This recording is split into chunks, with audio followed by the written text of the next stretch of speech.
Hey, it's Friday. Yeah, so we're doing our top 10 list this today. And today's top 10 list is the top 10 walkable cities, which is, we always walk, right, when we're traveling.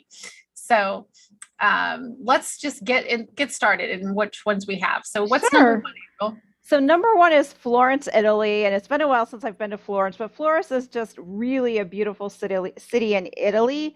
Cars aren't allowed in many parts of the city, which makes a great fit for being walkable. And even though the cobblestone streets can be difficult, wear good walking shoes as we always propose. Don't be wearing your fancy shoes unless you got a short walk at night or something, but it just really allows you to walk down different streets. There's a lot of art and architecture in Florence, the little street markets. It's a fabulous place to explore on foot. So, what do we have for number two? Number two is Paris, France, one of my What? favorite cities in the world, and it is absolutely walkable. Paris has those streets that kind of converge, right? Like they're all in a circle. They have these Yeah. weird angles to the streets, which means that sometimes the blocks are just a few buildings and it's a really short block, but it's absolutely walkable. Get out on your feet and wander the city.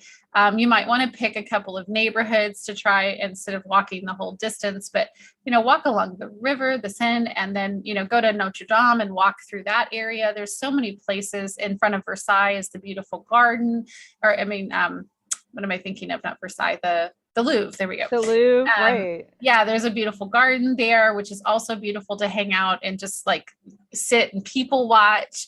But plenty of places to walk in Paris, and public transportation is pretty easy. They have a really good subway system. So if you want to like go from one neighborhood to the other, it's fantastic to do. Tons of gardens, tons of architecture. So walking, I can see why it's number two. Yeah, Now for exactly. number three.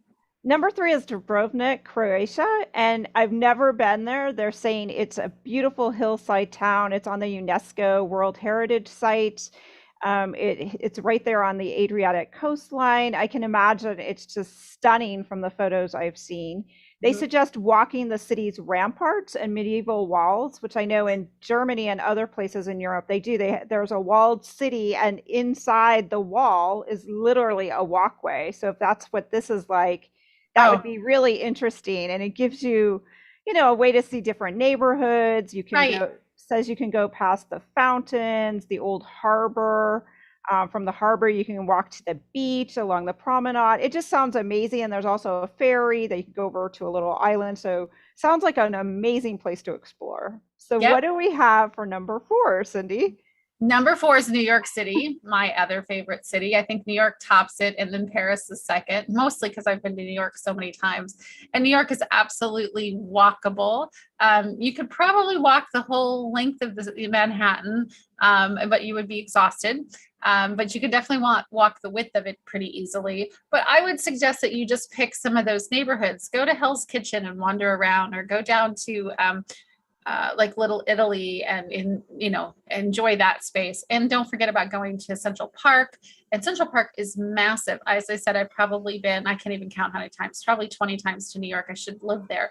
But every time I go to the park and I always see something I didn't know. So I'm sure there's so much apart. There's a lot, like here in LA, Griffith Park, there's a zoo in the park, there's a stadium in the park, there's a couple of ponds in the park, there's ice skating, there's just all kinds of things in that park. So pick a corner of it and just really learn a little bit about it and wander around. And you can walk from place to place. And again, another city that has really good public transportation. So if you wanted to double in doing a couple of neighborhoods, you could go from one to the other. But wonderful way to see the city is on foot. You're going to miss out if you only go from cab to cab or subway to subway. Get out and wander those streets and see that. What do we got for number four or five? We're at five. Number five is Vancouver, British Columbia. So I know we've talked about Vancouver before as far as bicycling, and that's what they're saying about walking. You wouldn't be disappointed in Vancouver. The city was designed with exercise in mind. I've not personally been there yet, but I know it seems like such an amazing place to visit in springtime with the gardens. They explain that there's a picturesque False Creek shoreline promenade over to Granville Island, where there's shops and cafes and a public market. There's a 6-mile walk around Stanley Park, so you could easily spend an entire day doing that and be exhausted and then have some great food at the end. But on that walk, they say breathtaking views, inner city beaches, public art lighthouses, and other city landmarks. Right there. What I'm a great sold. place. Yeah, what a great place to take my camera and go exploring. So it sounds fabulous. So Vancouver. So what is number 6? We've got Munich, Germany, which is also a pedestrian-friendly city. There's a lot of public ornamental buildings in the Bavarian city, lots of cathedrals and museums to see. I'm seeing that I have not been, so I'm reading a little bit along what they've suggested. There's an English garden, a place to go have a beer. So I imagine in Munich, Germany, you find a lot of beer gardens that you could join, and places to walk and shop. So you can window shop even if you're not spending money. What a great thing to do also. Restaurants and cafes, just a ton of places to see along in Munich, and another walkable city. It's number 6, so I again would imagine that it also has public transportation, but another great one. What do we got for number 7? 7 is Edinboro, Scotland, and I was there a few years ago, and it's absolutely walkable. There's steep hills, there's lots of history. You can go up to the Royal Mile, which leads right from Edinburgh Castle down to Holyrood Palace. And along the way, there's the pubs, the cafes, just all these years and just decades and of history and ghosts and little.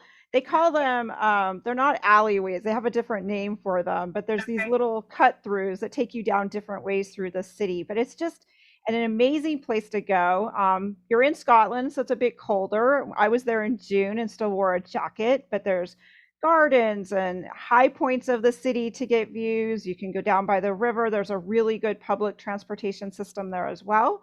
But many of the streets are kind of more blocked off. I mean, you can still get a car through them, but they tend to be more aimed for the pedestrian. So I highly recommend Edinboro. Oh, it sounds amazing. Number 8 is Boston. We're back in the US, and Boston, I think, has more US history than any other city in the country. Washington, DC is where you're going to find those museums and the capital. But if you're really looking for US history, Boston is the place to go. You can walk the 2.5-mile Freedom Trail. There's a harbor walk along the riverfront. That's one of the things I love about Boston is all the water and the placement of the city itself. There's lots of public arts and cafes. So again, a great place to just get out and wander the streets of the city. Pedestrian friendly, and I've also been there very pedestrian friendly and very public transportation friendly, so easy to maneuver within Boston. So right, and I would next. And I was just going to say on Boston too, I always recommend when people are going out there to visit New England, you don't want a car in Boston. Right. You really don't. I think all of these that we're talking about today, I wouldn't do a car in any of these cities. No, I wouldn't either. But yeah. I know in the United States, we often, from our West Coast point of view, we kind of get in our mind the car thing, and it's like Boston, if you're in the United States, is a definitely don't bother with the car. It'll cost you so much more money, and you'll end up being out there wanting. Yeah, you have to try to park it, and you can just walk it. So, yep. And if it's a long haul, take an Uber or a bus or something like that, so you can save your feet for the walking in the neighborhood. But yeah, all of these. I was going to mention that at the end that we want to just. Don't even get a car. Yeah, exactly. All of these cities, it makes it a destination. But number 9 on our list is Melbourne, Australia. And I've not been to Melbourne, but from what I'm reading, they've got a walking around the TAN, the Royal Botanic Gardens, where there's a 2-mile path surrounding the gardens, hugs the river. There's people watching, arcades, Victorian architecture, little places to eat and shop.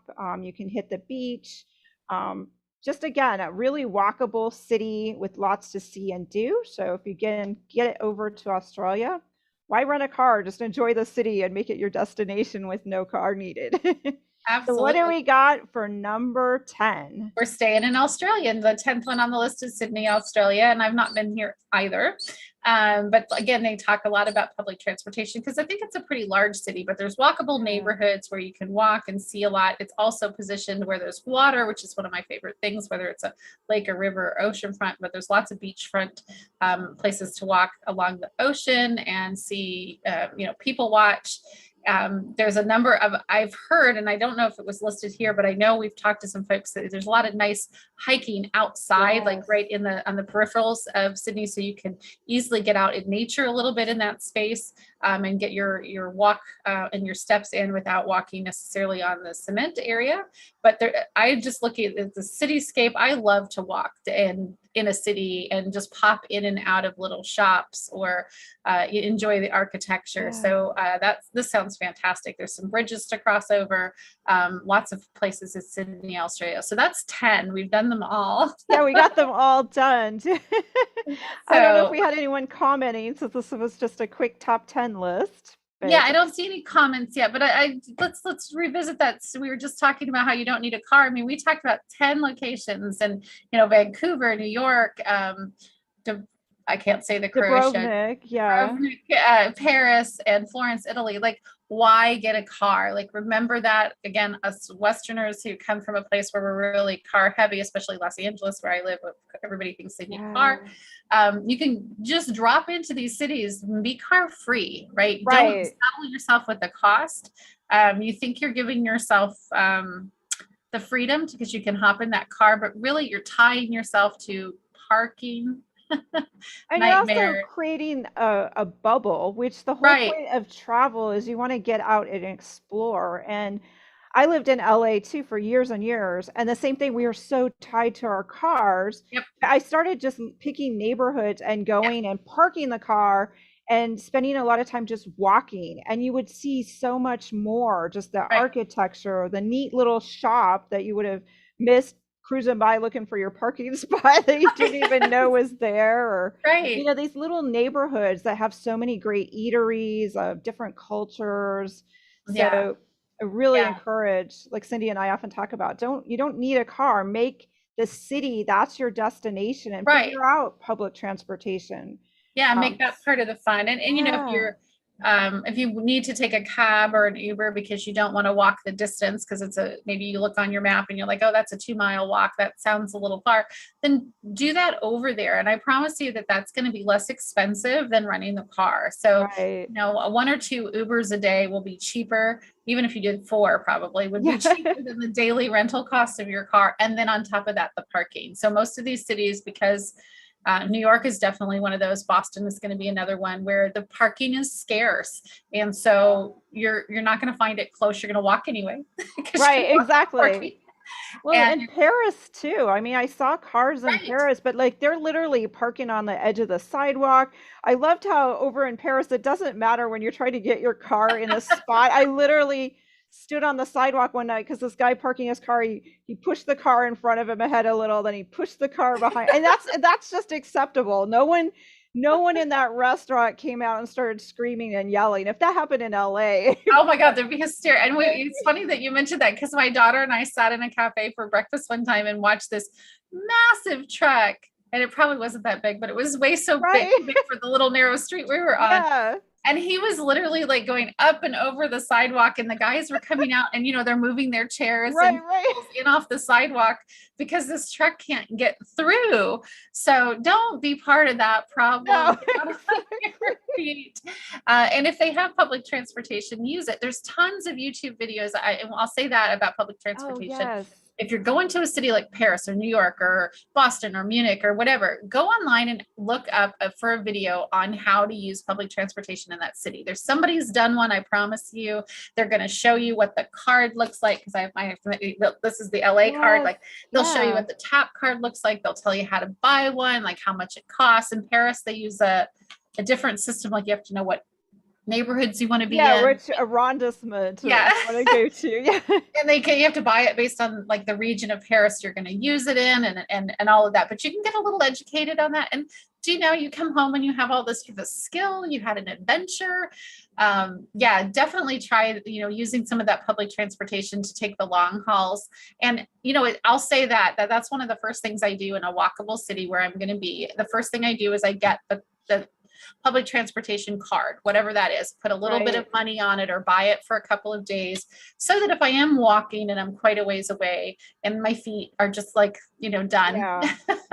or I'm just physically exhausted and want to be back, I can, look on the map and just hop on a bus or hop on a subway and get closer without having to now stress about now I need a Oh, car, exactly. right? So it's Right. the first thing I do. And it really makes me feel like I have the freedom to walk. I'm not afraid. So you can do, walk out and then bus it back Right, or bus it out exactly. and walk. Yeah. Right. And Paris is definitely one of those places. I mean, double check some of these cities. I highly recommend, like Cindy said, look up a YouTube video and they'll Yes. explain because many cities, the card works for the buses above ground And, and they'll work for like the tube or whatever they call their subway or underground rail yep. system. So again, if it's raining or the weather's bad and you're like, Right. oh, I'll just pop down, there's the go down, and you'll already know how to use it, where to Mhm. pay, if you have to tap at the beginning or the end or, Yeah. whatever How the does it work? system, Yeah. you know. They'll show you some of the tips and tricks on doing it. And I use the public transportation when I'm in New York and when it's super hot. So you're Yes. sweating and you're out walking and I'm not really tired, but it's too hot to be outside. I've also done it when it's too cold. And there's a bus. I'm going to hop on the bus and ride for a couple of blocks. I don't even know where it's going, but I'll go this way for a bit because then it's Yeah. air conditioned in there or heat. Right, I get out right. of the elements for a few minutes and you get this kind of cool experience, right? Yeah, you really do, depending on, and each country is a little different. Just be Yeah, aware that, other countries, like I know in Paris, coming from the airport, being on I think it was the train or something, yeah, people's, definition of space, just get yes. comfortable that, you're on a crowded space. They're going to stand right next to you, and that's okay. Just be aware of that and be, Yeah, just keep your items close to you, right.